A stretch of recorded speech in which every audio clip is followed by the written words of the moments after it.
I'm here with Dr. Taha Sultan. We're chatting to people who have moved to Dubai in the last year or so. We all know the population has got a lot bigger. The roads tell us that, if nothing else. And we want to find out why. We want to find out some of the business choices, the economic choices, the personal choices that people have made. Dr. Taha moved out here to manage a feeder fund out of the ADGM in February, and he's here to tell us about his decisions. Dr. Taha, thank you. Well, thank you for having me, Brandy. So, a lot in the capital management field and in the finance field have moved out, set up in the DIFC and the ADGM in the last couple of years, and I'm interested in asking you about that decision. But I have more questions about you first. The first one being that I know you're actually a trained dentist. Yes, So I how am. on earth are you in the money management field? Well, the transition started way before February, I would say. I'm trained dentist, licensed dentist from Libya, and throughout my studies at university, I joined the Libyan Red Crescent as a volunteer, and then I started working with them.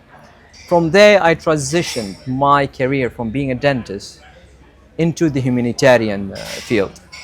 And I fell in love, to be honest, and I took a decision to change it, and it ended up with 15 years of an experience in the humanitarian field across 8 countries in conflict zone, crisis management in 3 of the continents.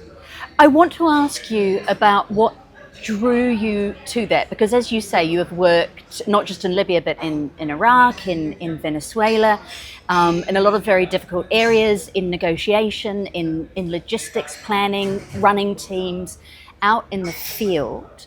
What's the attraction for you? Why that line of work? Well, it wasn't different from what I was doing already as a dentist. I became a paramedic and a first aid trainer as well.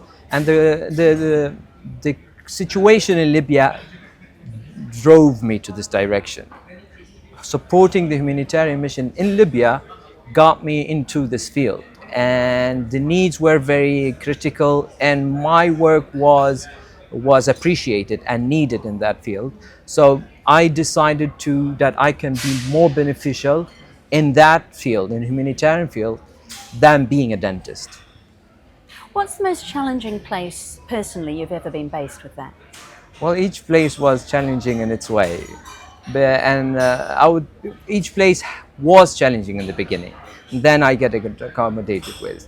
But however, I can mention some places in the bush of South Sudan.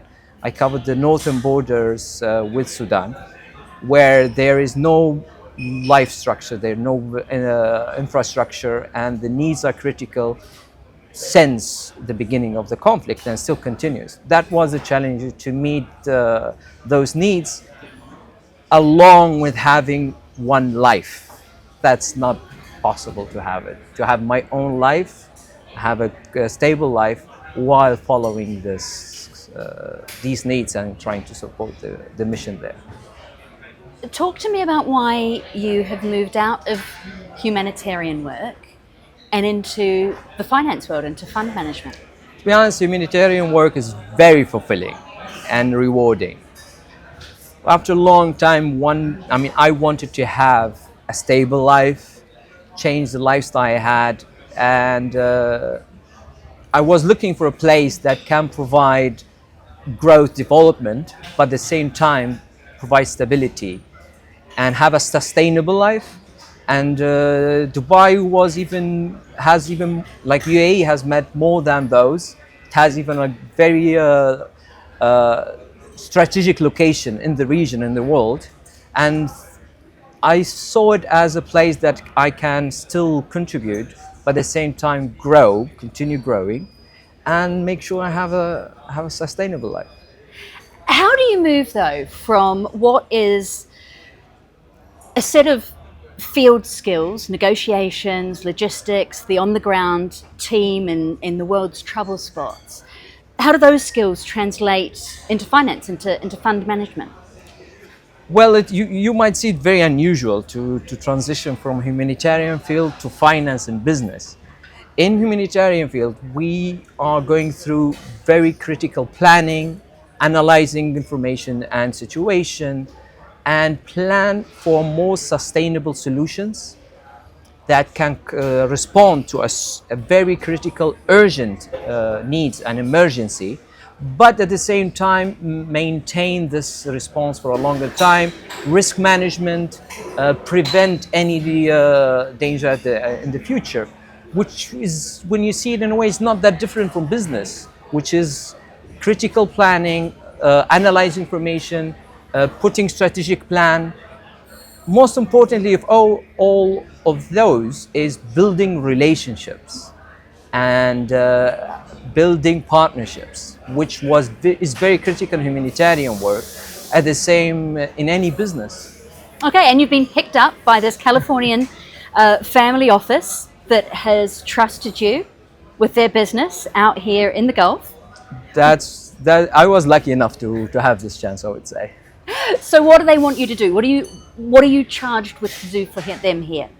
Basically what I was doing, planning strategically and building relationships, building a network, plan for a more sustainable growth for the family office. I don't claim to do any finance or accounting, none of that, none of my expertise, but I run operations. I did run operations on the ground in very critical situation and very emergency demanding, with high pressure and stress, to do it a more sustainable and relaxed planning approach, I would say.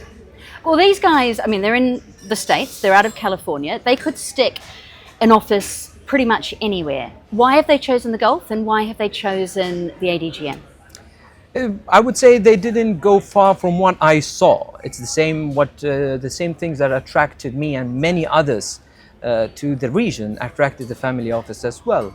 The growth, the approach, and the dedication that the government in UAE is putting in innovation, development, and growth, especially what the region what the UAE has reached so far, being a center for financials, banking, for capital, and also the innovation for growth. This put the UAE in the center of any approach for any growth, and the family office saw that to be part of this growth, to be part of this development in the region, to be here in UAE. ADGM, DIFC, they're not much difference. Any platform, any zones here can provide this, as long as our approach goes along with the sustainable development and growth approach of the country in the region. So how's the move been for you personally? Well, it was quite challenging, I would say. One would think that moving to a very safe, stable, sustainable country after going around the world in critical and emergency crisis wasn't as easy as I expected, but in a different way, I would say. Usually when I move to a new country, I adapt to the culture in that country. But here it's a mix of many cultures. So I had to listen, to understand the different culture and how those international cultures mesh together and find my fit, I would say. Maybe that's the word. To find where do I fit in this new country, in the new place where I live in. New network, new social group, where do I fit exactly and how to continue. It was messy at the beginning, but I would say I did find my fit eventually. How long do you see yourself here? Is this a short-term or a long-term move? I've heard stories that people came just for short period and stayed forever. This is a common story, but I wouldn't say I didn't from the beginning. I would say from the beginning I decided to stay. And how settled do you think you could get here? What kind of roots could you put down? I mean, I know you're an entrepreneur as well. You've got, ironically, a coffee shop in Libya at home. Would you look at a business here of your own? Would you buy property? I think all of them. Buying a property helps in the stability. At the same time, it's a very attractive market to do. There's no losing in this, either to stay in it or to invest in a property. Entrepreneurial, here in UAE, it's a very hosting community, and the soil, I would say, here is very rich for any innovation, any business that can thrive and grow with the right tools, with the right way.